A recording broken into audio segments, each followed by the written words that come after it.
Welcome to a conversation about one of the most challenging, counterintuitive, and profoundly transformative passages in the entire Bible. If you have ever lived through a season where the ground felt as though it was crumbling beneath your feet, you know human instinct commands us to flee from pain, avoid discomfort, and seek the path of least resistance. We are wired for safety.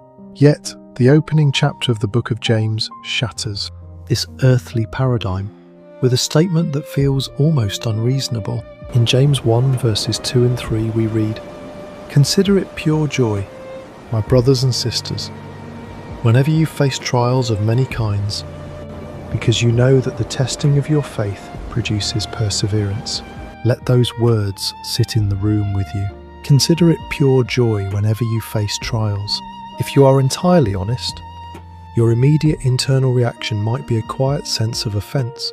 When you are sitting in a sterile hospital waiting room, when your bank account is overdrawn, or when a cherished relationship fractures, joy is usually the absolute last emotion on your radar. Grief? Yes. Anger? Certainly. Confusion and anxiety? Absolutely. But pure joy? It sounds paradoxical, perhaps even like a form of toxic positivity. However, to understand James, we must recognize he is not asking us to slap a fake, plastic smile over bleeding wounds. He is not suggesting pain is inherently good, nor is he asking us to celebrate tragedy. God does not demand we enjoy suffering. Rather, James invites us to a radical shift in perspective.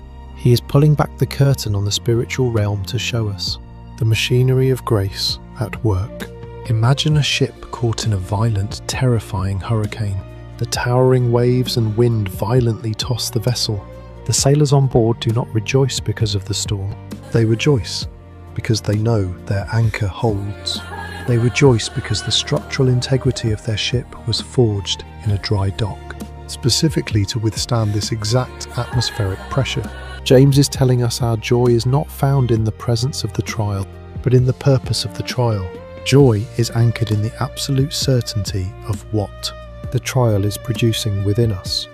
In this video, we will dissect this profound paradox, look deeply at the original Greek language to unlock hidden meanings, and discover how the very trials that threaten to break you are the exact tools God uses to build you. When James addresses his audience, he specifically notes that they will face trials of many kinds. He does not say if you face trials, but whenever you face them. It is an absolute guarantee of the human experience. But the phrase "many kinds" deserves careful attention because it encompasses the full, exhausting spectrum of human struggle. In the original Greek, the word used for many kinds is poikilos. It is a beautiful, vivid word that literally translates to multicolored or variegated. It is the same word used in the Greek translation of the Old Testament to describe Joseph's coat of many colours. James uses this word to illustrate that the trials of life do not come in a uniform shade or a one-size-fits-all package. The tapestry of human suffering is multicoloured, woven with threads of different textures and weights. Some trials are explosive and catastrophic. They are the neon-coloured, blinding flashes of sudden trauma, a sudden job termination, a devastating medical diagnosis, or the unexpected loss of a loved one. These trials knock the wind out of your lungs and demand an immediate, desperate reliance on God just to survive the next hour. But poikilos also includes the muted, dull, grey shades of trials. These are the daily, grinding frictions that slowly erode your endurance over time. It is the flat tire on a Monday morning. It is the toddler refusing to sleep through the night. It is the passive-aggressive co-worker who drains your energy, or the agonizing waiting room of a prayer that has remained unanswered for 7 years. We often mistakenly reserve our spiritual endurance only for catastrophic events, believing daily inconveniences don't count as real trials. But James validates every shade of your struggle. The multicolored trials are all part of the same spiritual curriculum. Why is this important? Because it means God is deeply attentive to the entire spectrum of your life. He does not only meet you in the intensive care unit, he meets you in the frustrating traffic jam and in the quiet anxieties of 200 AM. The enemy wants to use catastrophic trials to crush your faith and daily frictions to slowly bleed your faith dry through cynicism. But James tells us no matter what colour or shape the trial takes, it is an opportunity for profound spiritual formation. Every single pressure point is a divine setup for the testing of your faith, met by the multifaceted grace of God. James moves from the reality of the trial to its profound purpose, because you know that the testing of your faith produces perseverance. To grasp the depth of this, we must look at the word testing. In English, a test often evokes anxiety, terrified of failing a written exam. But the Greek word used here is dokymion. This is a metallurgical term used for the process of testing and refining precious metals, like gold or silver in a blazing furnace. When a silversmith refines silver, he does not throw it into the fire to destroy it. He places it in the crucible to purify it. The intense heat causes hidden impurities, the dross, to rise to the surface so they can be carefully skimmed away. The fire proves the authenticity of the metal and increases its value. The silversmith keeps the silver in the fire until he can look into the molten metal and clearly see his own reflection. Your faith is that precious metal. When God allows you to enter the crucible of a trial, it is dokymion. The fire is not there to incinerate you. It is there to burn away the dross of pride, self-reliance, and superficiality. God allows the heat to rise so he can eventually look into your life and clearly see the reflection of his Son, Jesus Christ. Look at this through another practical lens, building muscle. To grow stronger, you cannot sit comfortably on a couch, reading about weightlifting. You must go into a gym and submit your muscles to heavy resistance. When you lift a heavy weight, you cause microscopic tears in your muscle fibre. Under stress, the muscle feels as though it is failing. But precisely in the recovery from that intense resistance, the muscle repairs itself, growing back thicker and stronger. This biological process is called hypertrophy. Faith operates on the exact same principle. A faith never tested is a faith that has never lifted any weight. It remains theoretical. It is easy to say God is my provider when your bank account is overflowing, but when the finances evaporate or when the darkness closes, in that is when the weight is added to the bar. When you are forced to trust God in the dark, your faith undergoes spiritual hypertrophy. The resistance of the trial forces theological theories to become deeply rooted convictions. Dokymion transitions your belief system from a fragile philosophy into a battle-tested anchor. The testing is not God finding out how strong you are, he already knows. It is God showing you how strong he is within you. What is the ultimate product of this intense refining fire and heavy lifting? James says it produces perseverance. If we only look at the English word perseverance, we might think of merely surviving, hunkering down, gritting our teeth, and holding our breath until the storm passes. But the biblical concept of perseverance is vastly more dynamic and powerful. The Greek word used here is hypomone. It is a compound word made of two parts, hypo, meaning under, and meno, meaning to remain, to abide, or to stay. Therefore, hypomone literally translates to remaining under. It is the supernatural ability to stay faithfully under a heavy load, without trying to escape it prematurely, without compromising your character, and without abandoning your trust in God. In the early 1990s, scientists constructed a massive, enclosed ecological system in the Arizona desert called Biosphere 2. They planted a lush forest inside a glass dome, providing perfect soil, water, and sunlight. The trees grew incredibly fast, but before reaching maturity, they mysteriously collapsed under their own weight. The scientists soon realized they had forgotten one crucial element: the wind. In nature, trees are constantly battered by wind. This physical stress forces the tree to develop stress wood and causes roots to dig fiercely into the soil for stability.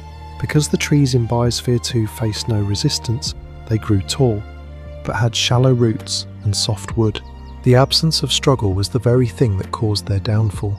Hypermone is the deep root system developed in the howling winds of life. When you choose to remain under the trial, you actively send your spiritual roots deeper into the bedrock of Christ. Perseverance is the architecture of a load-bearing pillar in a grand cathedral. The pillar does not panic when the massive weight of a stone ceiling is placed upon it. It stands firm, actively bearing the load, fulfilling its exact purpose. When you exhibit hypermony, you are not a victim of circumstance. You are a spiritual pillar, actively holding the weight of the trial with grace, showing a watching world that the foundation of Jesus Christ does not crack under pressure. This active endurance transforms our prayers. Instead of only crying out, "Lord, get me out of this instantly," hypermone teaches us to pray, "Lord, if you are not going to remove this burden yet, give me the supernatural strength to remain under it with joyful, unshakable trust." It is the shift from seeking a quick exit to seeking profound endurance that lasts long after the crisis adrenaline fades. While James 1 verses 2 and 3 focuses on joy, trials, testing and perseverance, we cannot fully grasp the weight of this passage without peeking ahead to verse 4. Let perseverance finish its work, so that you may be mature and complete, not lacking anything. Here is the grand finale of the paradox, and the reason we can consider the trial pure joy. The end goal of God's work in your life is not merely to make you resilient or tough. His ultimate goal is your total transformation. He is actively molding you into the image of Jesus Christ, making you mature and complete. Imagine stepping into the dusty workshop of a master sculptor. In the center of the room sits a massive, unrefined block of marble. To the untrained eye, it is just a heavy rock, but the sculptor sees the masterpiece trapped inside. To release it, he must pick up a heavy mallet and a sharp iron chisel. If that block of marble had feelings, it would scream in agony with every blow. The chisel violently strikes the stone, breaking off large, jagged pieces. To the marble, it feels like destruction and loss. But the sculptor is not destroying the marble, he is defining it. He is purposefully and lovingly removing everything that is not the masterpiece. When you face trials of many kinds, you are on the sculpting block of heaven. The circumstances of life, financial hits, relational betrayals, health scares, are the chisel in the hand of a loving God. The blows hurt deeply. Pieces of our pride, self-sufficiency, and earthly attachments are struck away. It feels like we are losing pieces of ourselves, and we are, but we are losing the pieces we were never meant to keep. God chips away impatience, and what remains is long-suffering. He chisels away arrogance, and quiet humility emerges. He strikes away our love for this temporary world, revealing a soul that longs for eternity. This is why we can experience pure joy. Joy is the profound realization that God loves you entirely too much to leave you as a rough, unrefined block of stone. He is intimately involved in your life, doing the painstakingly detailed work of making you complete. The pain is not pointless, it is deeply productive. The trial is the exact instrument of your transformation. So, how do we practically walk this out tomorrow morning? How do you awaken to a reality that is fractured and heavy, and actually consider it pure joy? First, you must intentionally change your lens. Joy is not a passive emotion that suddenly overtakes you. It is a cognitive choice. The Greek word consider is an accounting term. It means to evaluate, calculate, and deliberately place a circumstance into a specific category. When the trial hits, you must mentally take that pain and by faith, place it into the category marked spiritual growth. You must declare, "This hurts. I am grieving, but God will not waste this pain. It is working for me, not against me." Second, you must acknowledge your need for help. Right after James tells us to let perseverance finish its work, he says in verse 5, "If any of you lacks wisdom, you should ask God, who gives generously, You cannot navigate the crucible on your own strength. When under the crushing weight of poikilos, the multicolored trials, you must cry out for divine wisdom. Ask God how to navigate the storm, how to love those who hurt you, and how to remain steadfast when every fibre of your being wants to quit. Finally, remember you are not walking this path alone. The same Jesus who commands us to endure is the Jesus who endured the ultimate trial. He faced the cross, the ultimate crucible of suffering, and the writer of Hebrews tells us it was for the joy set before him that he endured it. You are the joy that was set before him. He knows what it is to be tested. He knows what it is to suffer, and he has promised to never leave you in the fire. If you are in the middle of a trial right now, whether a catastrophic storm or a daily grinding friction, do not give up. Let the roots of your faith dig deep into the soil of God's faithfulness. Let the silversmith burn away the dross. Let the sculptor finish his masterpiece.